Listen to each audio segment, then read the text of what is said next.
Pelajaran 7 tentang menerima qada dan qadar. Tujuan pembelajaran ialah 1. Memahami makna qada dan qadar. 2. Mengetahui contoh-contoh qada dan qadar. Dan 3. Memahami hikmah beriman kepada qada dan qadar.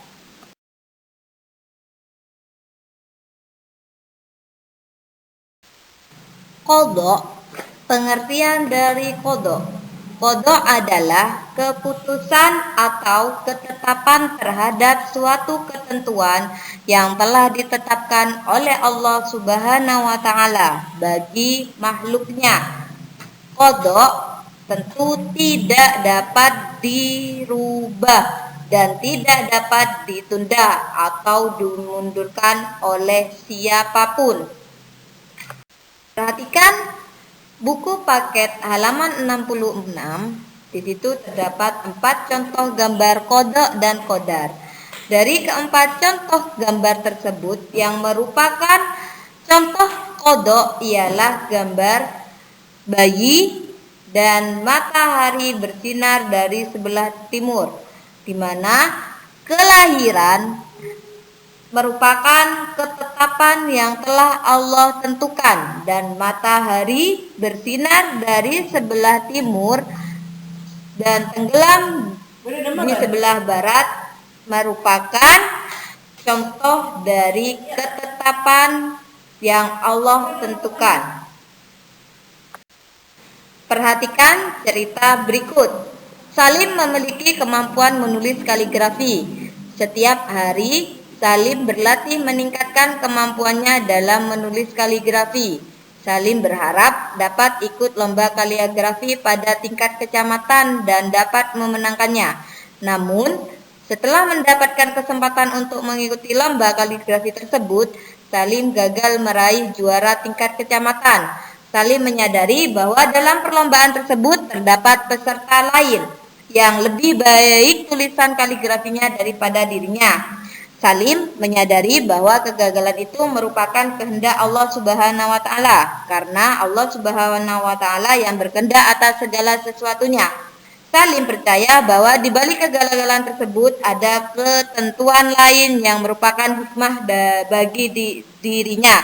Dari cerita tersebut yang merupakan qada Allah, pada paragraf 2 pada kalimat Salim gagal meraih juara tingkat kecamatan, itu merupakan ketetapan yang sudah Allah tentukan, dan Salim menyadari bahwa kegagalan merupakan kehendak Allah, karena Allah Subhanahu wa Ta'ala yang berkehendak atas segala sesuatu. Itu merupakan kalimat dari contoh qada.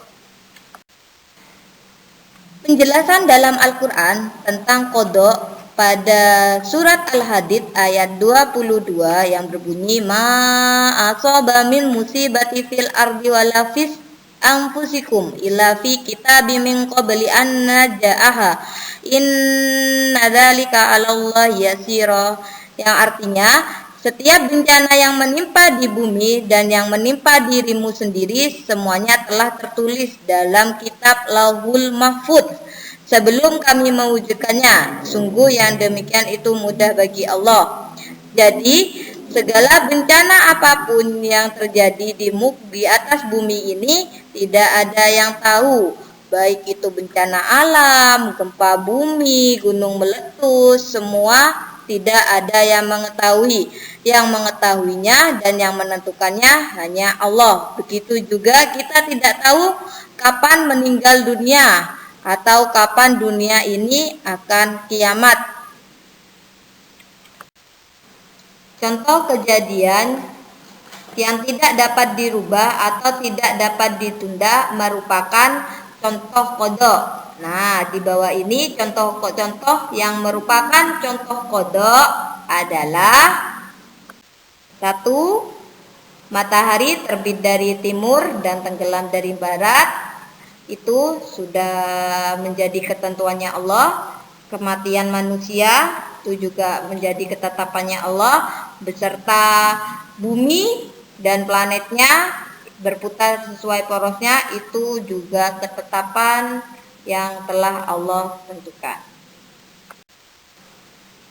Hikmah beriman pada qada Allah dalam kehidupan sehari-hari, sikap yang kita harus tunjukkan adalah: 1. Datang ke sekolah atau kegiatan lainnya tepat waktu, seperti sholat tepat waktu, belajar, tidur, itu harus tepat waktu. 2. Memanfaatkan waktu untuk belajar dan hal yang positif. Jadi di antara belajar dan bermain itu lebih baik belajar. Yang ketiga, menerima berapapun uang jajan yang diberikan orang tua. Yang keempat, berhati-hati jika berada di tempat keramaian atau di jalan raya yang padat kendaraan. Yang kelima, bertanggung jawab atas tugas yang diberikan kepadanya. Contoh, tanggung jawab sebagai ketua kelas, tanggung jawab sebagai sekretaris. Yang keenam, santun dan rendah hati dalam bersikap dimanapun ia berada.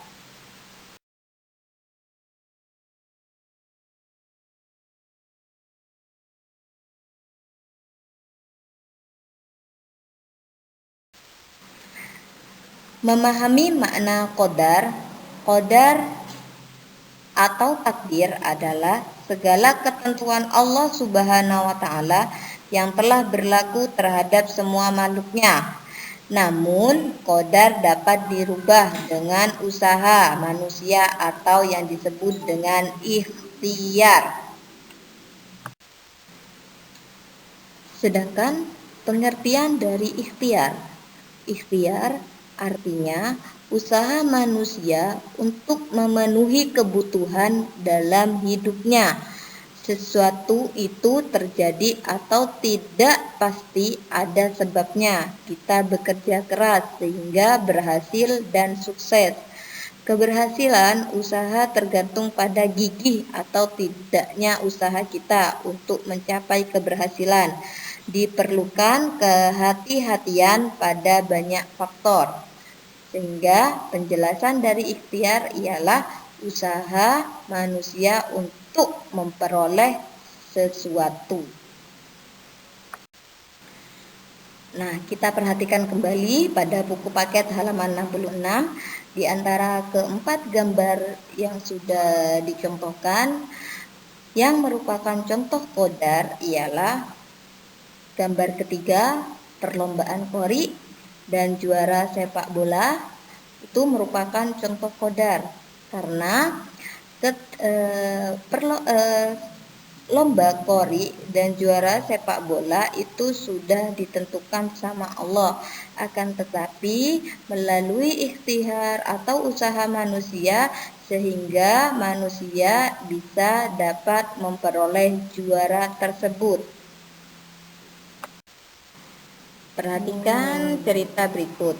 Maryam ditunjuk gurunya untuk mengikuti lomba pidato tingkat kecamatan mewakili sekolahnya. Maryam belum bisa mengarang pidato sendiri. Ia meminta bantuan kakaknya Fahrin. Setiap hari, Maryam melatih diri di muka kaca di kamarnya. Dengan suara lantang dan fasih, Maryam berusaha latihan pidato, kadang di kamar atau kadang di ruang tamu, di hadapan ibunya. Maryam tidak merasa kesulitan melafalkan ayat Al-Quran, namun demikian gaya pidato harus benar-benar dipelajarinya. Maryam sering merekam para ustadz atau ustadzah yang berceramah di televisi. Maryam masih merasa grogi bila berpidato di depan orang banyak. Oleh karena itu, ia minta ibunya selalu mendampinginya saat ia berlatih. Hari pelaksanaan lomba keterampilan agama Islam tiba, Maryam merasa sudah siap lahir dan batin. Nah, di sini contoh yang merupakan qadar ialah atau melalui ikhtiar, Maryam berusaha untuk melatih dirinya meskipun sebelumnya Maryam tidak bisa mengarang pidato. Tapi Maryam memiliki usaha dan tekad yang sangat kuat sehingga Maryam mendapatkan juara dalam perlombaan pidato.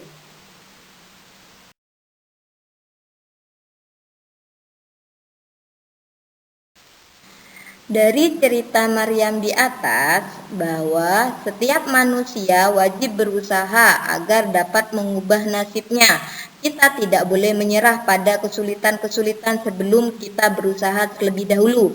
Kita diwajibkan berusaha. Segala sesuatu yang kita peroleh tidak datang dengan sendirinya, tapi harus diimbangi dengan usaha. Contoh yang lainnya, kita melihat sahabat menjadi juara kelas, juara lomba matematika, juara membaca Al-Quran. Tentu hal itu diperolehnya dengan belajar yang keras, dengan perjuangan, dan dengan usaha yang sungguh-sungguh. Contoh-contoh qadar, yakni 1. Menjadi pintar dan menjadi juara kelas karena belajar dan berdoa. Menjadi juara lomba pidato, juara lomba cerdas cermat karena gigih berlatih. Menjadi anak yang disenangi dalam pergaulan karena ramah dan suka menyapa kepada siapa saja. Menjadi anak yang pandai membaca Al-Quran dan menjadi qori atau qoriah terbaik di sekolah atau sampai ke tingkat provinsi, harus dengan usaha yang gigih. Hikmah dari beriman kepada qadar, yakni 1. Menyadari bahwa semua cita-cita yang diinginkan harus diimbangi dengan usaha, dan jangan lupa berdoa kepada Allah. Yang kedua, memiliki rasa percaya diri dalam menghadapi tugas, misalnya mengerjakan PR sendiri, ulangan kerjakan sendiri tanpa menyontek. Yang ketiga, gigih dan disiplin dalam belajar. Misalnya, sebelum berangkat tidur harus belajar terlebih dahulu. Setelah sepulang sekolah, kita buka-buka pelajaran terlebih dahulu atau mengerjakan tugas yang diberikan oleh guru.